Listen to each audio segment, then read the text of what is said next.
Wow. Okay. So Saturday was George Strait's birthday. Dude turned 72. Dude looks good for 72. Uh, I don't even know if I'll be alive at 72, but I'm impressed with how well aged George Strait is because the dude does not look like he is 72. But like I said, I wanted to give an opportunity to do a country one since we did a metal one last week.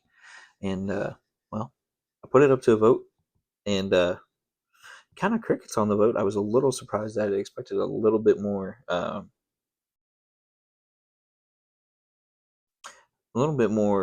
interaction, and didn't quite get it. But I am not complaining. I'm thankful for what I did get as far as votes are concerned. It was really difficult to kind of post everywhere that I wanted to. I don't think I had quite made it to Instagram. Uh, Before I get any further, W is uh, still out there. Pasty stuff, highly recommend it. A really great energy drink. Their hydration stuff's fantastic. Uh, Probably going to drink some of it on my way into work in the morning. Right now, I'm just doing a little bit of water. Old cup, which had water in it to begin with. Anyway, but that, don't forget the playlist, which we're actually going to start doing some really fun things with on our TikTok. So be sure to check out our TikTok page, Tin Roof Pod, or podcast. I think it's just Tin Roof Pod. But you're going to be doing that. Um, so yeah, check out Spotify playlist, which is the Tin Roof playlist. Um, Good mixture of metal and country. A couple of stuff that like kind of falls in between, but the whole point of this is just to have fun and enjoy music. Uh, we have a spread shop with the Tin Roof Podcast logo on some shirts. We've got some other stuff that we're trying to get done to get up there, and yeah, just trying to have some fun. Uh, that's why we decided to discuss Georgia Strait. Which, by the way, one thing that totally blew my mind was how old some of his songs were that I thought were newer than what they are. And so that's going to be one thing that we do talk about today because I was totally baffled. So May 18th, 1952 is when George Strait was born. Um, and just absolutely amazing career, which is why we're talking about him today because I wanted to talk about a country icon and really like Ozzy Osbourne is like what George Strait is to country in some senses. Obviously, not every sense of the word, but like it's a similar comparison because of what they've achieved for their respective genres. Uh, the amount of number ones that George Strait had in the '90s is insane, and he, was still that traditional like Western swing country guy, and eventually becomes named the king of country music. Um, and he burst on the scene during the '80s, whenever like because he had a couple of songs before that, but like '80s was really whenever he started to take off, and that's whenever like country pop stuff was really kind of starting to become a thing. But before we get too far into things, I want to focus on his early life. So in Poteet, Texas, is where he was born in 1952. So just turned 72, which is just again incredible, like we have already discussed. Um, and so uh, he grew up in Pearsall, Frio County. Pearsall is in Frio County. But his father was a junior high school teacher, and they owned a pretty good sized farm, 2,000 acre. They had 810 head of cattle, and it was just outside of Big Wells, Texas. So, pretty big farm. Uh, his mom and dad were actually divorced, and his mom moved away with his sister, Pensy. But George and his brother, John Buddy Jr., who, wow, Buddy was 2 years older than George Strait, actually passed away in 2009. They were raised by their dad, and most of George's early life was spent ranching along with his older brother and his dad. So while at high school, uh, George actually was in a rock and roll garage band, which I thought was absolutely entertaining, and they were known as the Stoics. Just crazy. But here is this is kind of like a quote from George. So uh, the Beatles were big. Strait confirmed. I listened to them a lot, and that whole bunch of groups that were popular then. Strait would perform in other rock bands during his high school tenure. So the fact that George Strait was in a rock band is neat in itself. But again, that influence that the Beatles had, uh, it's amazing to see how far that reaches. Because here's a country icon who loved the Beatles. We just talked about a metal icon who loved the Beatles. Um, the Beatles were a big deal, but eventually, uh, Strait's love of music takes a little bit of a turn, and he becomes a really big fan of people like Hank Thompson, Lefty Frizzell, Merle Haggard, George Jones, Bob Wills, Hank Williams, and Frank Sinatra. So he begins to listen to those a bit more. He eventually eloped with high school sweetheart Norma Voss, and that was shortly after their graduation. But then after that, they were initially married in Mexico. But he also eventually enlisted in the United States Army as an infantryman, and he was stationed at the Schofield Barracks in Hawaii as part of the 25th Infantry Division. But during that time, Strait forms a band called Rambling Country, and they start playing some shows, and they even go under the name Santee for a while. Uh, but eventually, he leaves the military life after his 4-year service. So 71 to 75. But whenever he comes back, he goes to college, and he gets a degree in it's an honorary doctoral degree that was given to him, but he graduated with a degree in agriculture. That doctoral degree that I was talking about was given to him on May 26, 2006. Uh, but he went to Texas State University, and he eventually, after getting his degree, goes home and ranches for quite a while. Or not quite a while, but a little while. And then he actually forms another band, and they were known as Ace in the Hole. Well, Ace in the Hole eventually starts playing honky tonks and stuff pretty quickly for that fact. And then as they gain a regional following, they open up for acts like the Texas Playboys. So like beginning to get pretty big, but they eventually uh, go away from being that, as a band, and George gets a solo career, so to speak. But they stay his band, even though it's George Strait. But we're gonna fast forward to the '80s. After he signs with MCA in February of '81. So in spring of '81, uh, which is really interesting because it makes me think of oh, the name of the song is on the tip of my tongue. Uh, Forever and ever, amen, or love without ending, amen, or whatever. Uh, where he's like, I become a father in the spring of '81. But in the spring of '81, Strait released his first single called Unwound. And then it climbed to number 6 on the Billboard Hot Country charts that same year, and was included in his debut album Strait, Strait Country. The record featured 2 more singles, including Down and Out, a number 16 hit for Strait, and If You're Thinking You Want a Stranger, There's One Coming Home. That one is like one of my favorite songs. I love that song. Definitely just absolutely awesome. I actually need to add some George Strait to the Spotify playlist because I haven't had a chance to yet. That's definitely going to be one of the ones that gets added. Also, Amarillo by Morning, which is what we're getting ready to talk about. Because it was originally sung and written by Terry Stafford in 1973. And so I honestly thought that George was the first one because I didn't know this part. But and there's another person that sings it, Chris Ledoux, who we will eventually be doing a discussion thing kind of like this. But also in that '82 release of Straight from the Heart, we get not only Amarillo by Morning, but we also get Full Hearted Memory, and just another amazing album. Already two like huge ones, big back to back, and this is where George Strait's relationship with the Houston Rodeo starts, because he has performed there more times than anybody else at this point. But Eddie Rabbitt was sick with the flu, and so because of Eddie Rabbitt being sick with the flu, George Strait actually stepped up and was kind of like the main eventer.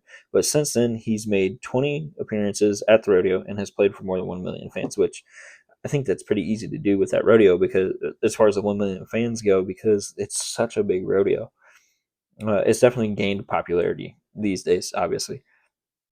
Whereas, in the past it was popular, but I don't think it was to the same extent that it is now.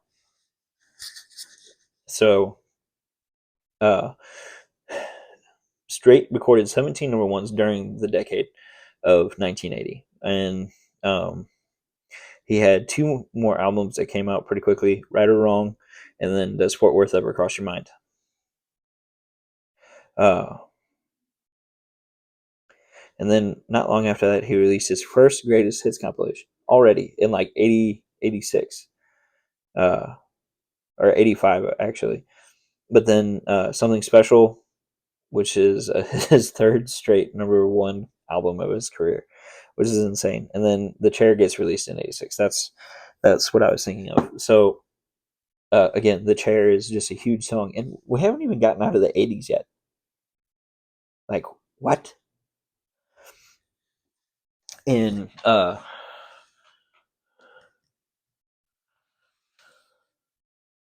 shortly after that, tragedy strikes the family. Uh, in the year of '86. We're not going to go into the topic just because, out of respect for the Strait family, it's something like it's publicly known knowledge, but I feel just out of the respect of the family and how hard George, Mr. Strait, however you want to put it, took it. I don't think we need to talk about it here. Uh, if you really absolutely have to find out what kind of tragedy struck the family, you can go and look it up yourself. But out of respect, I'm not going to talk about it because there's plenty of other things to talk about. And much like with Ozzy, I want to keep this positive. So he continued to perform. He just didn't speak with press and stuff much because he didn't want to talk about it. And so in '86, he gained more hits, starting with Nobody in His Right Mind Would Have Left Her, Ace in the Hole. This is the one that blew me away because I didn't realize that this song was so old, because like 10 years later, this thing is still just blaring on radios everywhere. Oceanfront Property was released in 1987. Like, think about that. That's wild. Because like I thought as a kid, like this was like a new song by George Strait, even though like people like my parents and stuff had been listening to it for a decade at this point. But yeah, and then All My Exes Live in Texas, again in the '80s. Like we haven't even gotten to the '90s. This is wild. The dude had such an amazing career. Famous Last Words of a Fool, Baby Blue, some more big popular songs that came out of the end of the decade for George. And then we get to the '90s, where this is his 10th studio album. Living It Up comes out, uh, which has Love Without End, Amen, which we just talked about. And he had his first multi-week hit, uh, in Love Without End, Amen, as it should be, because that song is like fantastic. I've Come to Expect It From You also got up there. Both songs remained first for 5 weeks in 1990, by the way. Chill of an Early Fall shortly followed in '91, which it actually received positive reviews from Entertainment Weekly, specifically noting that the album marked as a shift from Strait from repeating himself in previous works to producing different material. It produced number one songs If I Know Me and You Know Me Better Than That, which, man, you know me better than that. It's a fantastic song that is also just like stuck around and been timeless. Uh, Lovesick Blues is another good one. We're getting to some crazy stuff because, like, at this point, he's ended his streak of 31 top 10 31 straight top 10 hits with his cover of Lovesick Blues. Like, it's just amazing. The record blocked his run out of 8 top charting albums with its peak of number 4. 92, Holding My Own was released, which is including the song So Much Like My Dad. But 92, we see him become an actor because he is in the film Pure Country, and he was actually a huge part of the soundtrack, if not the entire soundtrack. I actually want to look at that real quick because I don't necessarily like Pure Country. Whenever I think of George Strait, isn't the album I go to. I go to some of those other things that we've already talked about. Not that the movie was horrible or anything like that. It was a good movie. Yeah, George Strait does the entire album, which makes sense because if you've seen the movie, you know why. He's a country singer in the movie, and it's a really good movie. Highly recommend it. But we're going to continue on.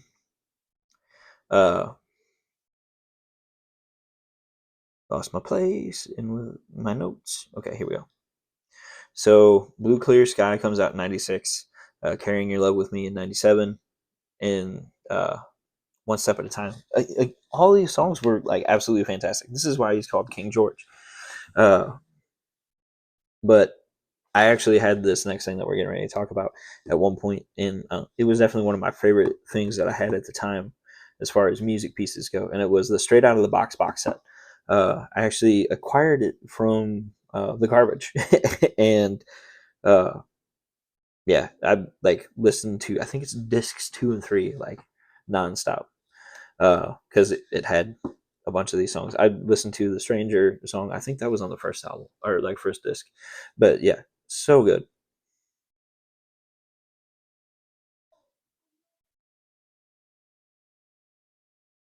Uh, but number one hit Check Yes or No actually came from the Straight Out of the Box album, which is so cool. Uh, George Strait actually starts in 97 the uh, George Strait Country Music Festival. So Ozfest, George Strait Country Music Festival. This is a really neat comparison that I'd never expected to be making. Uh, but it included people like Tim McGraw, Faith Hill, Kenny Chesney, Alan Jackson. So some big names on the George Strait Country Music Festival. 99, we see the album Always Never the Same, which had Why Do You Say That? Or what do you say to that? I mean, Meanwhile, and Write This Down, which everybody knows Write This Down. Such a good song. Uh,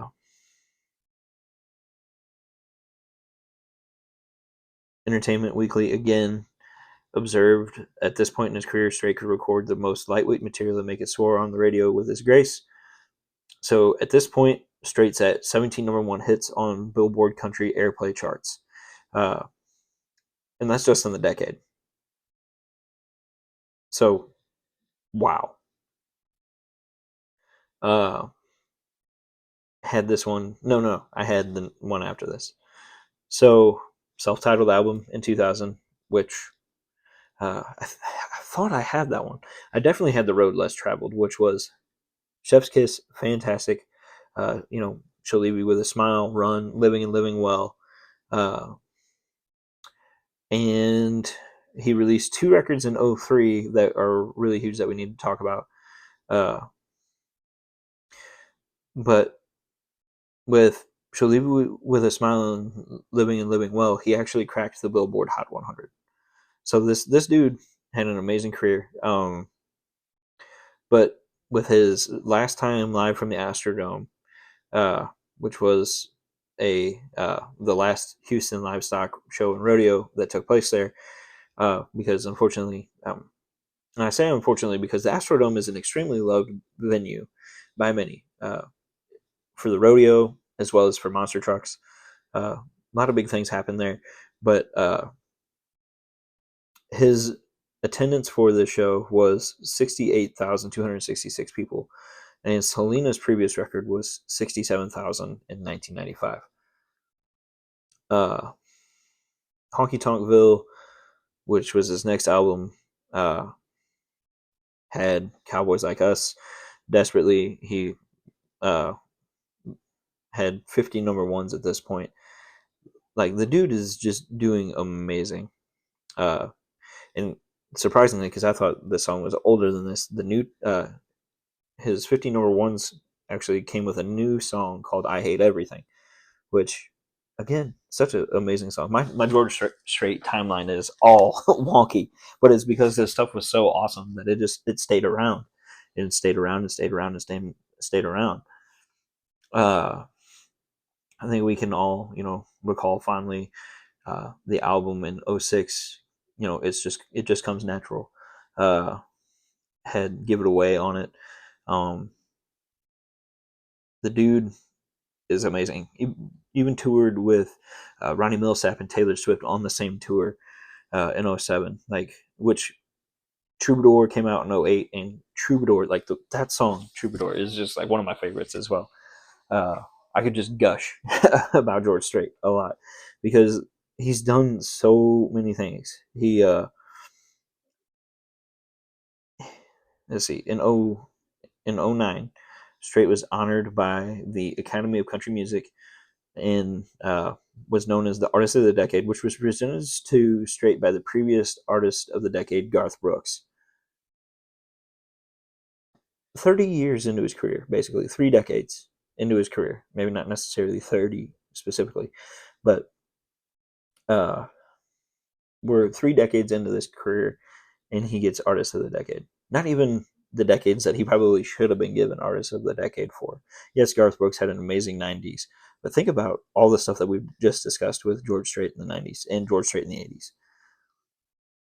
But that same year, headlined an event at Dallas Cowboys Stadium in Arlington.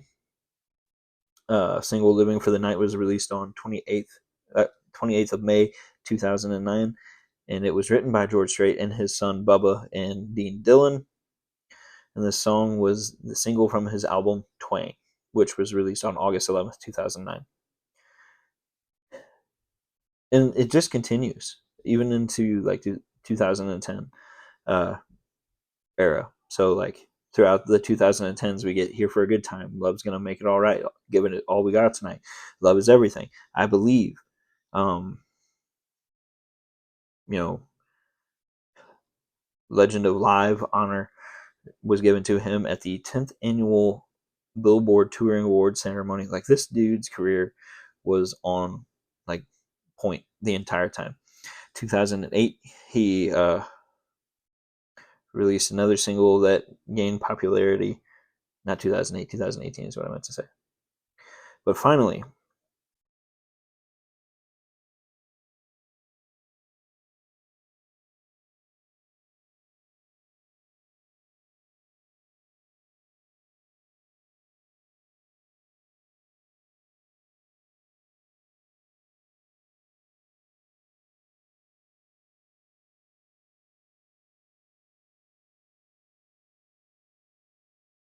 so by the time we get to 2009, he broke Conway Twitty's previous record for the most number one hits on Billboard's Hot Country Songs when his 44th number one single surpassed Twitty's 40.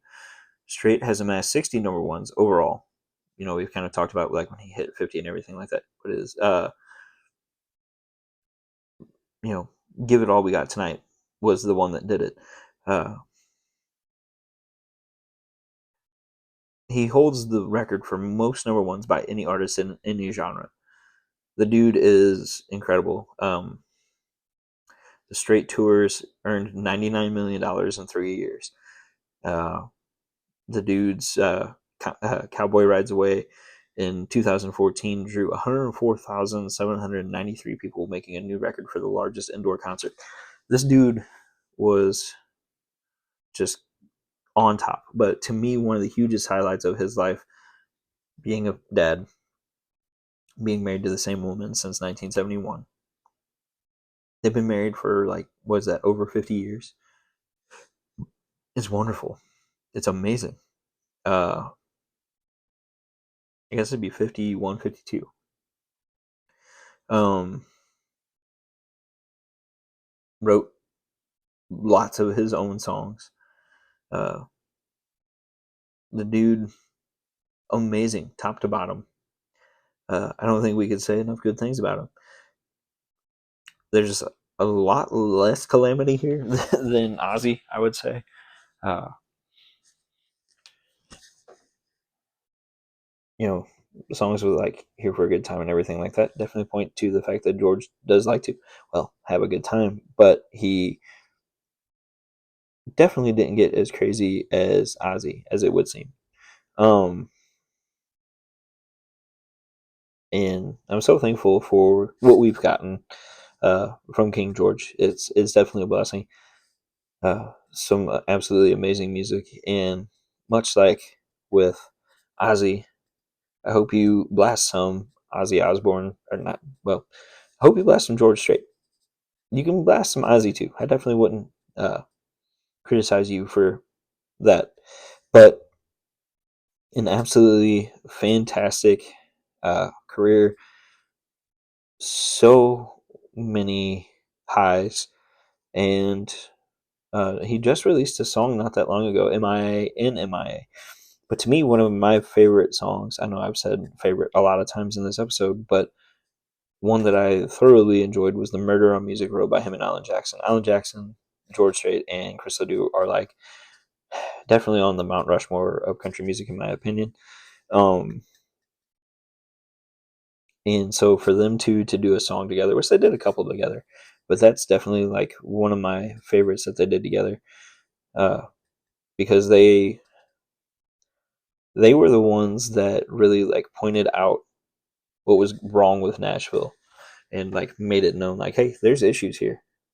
He also designed his own 360-degree stage for his festival style tours. Um, it's incredible the things that he uh, accomplished with his career. Not really touring anymore, but definitely still releasing some songs here and there. Uh, yeah, just big fan.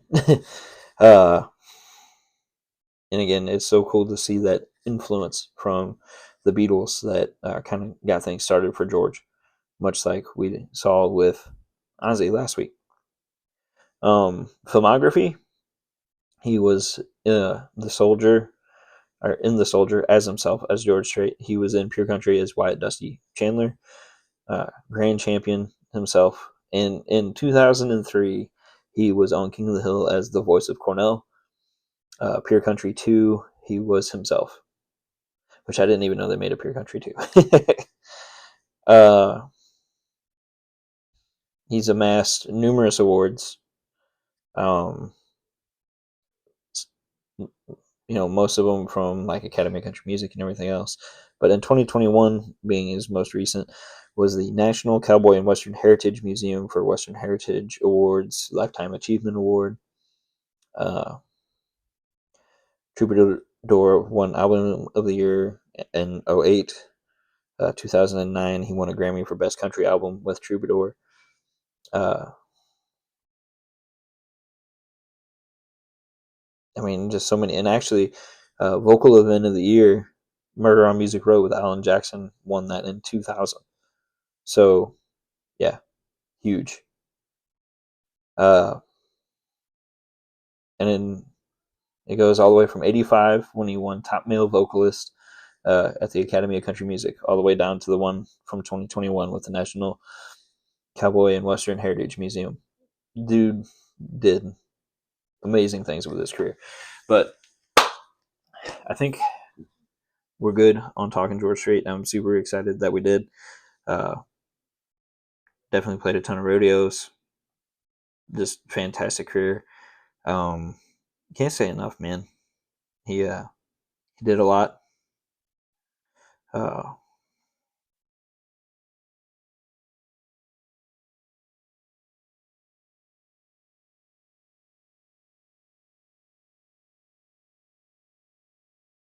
just like, yeah, fantastic. Do you want to talk some racing news? Rally car racing is going on over in Oregon at the moment.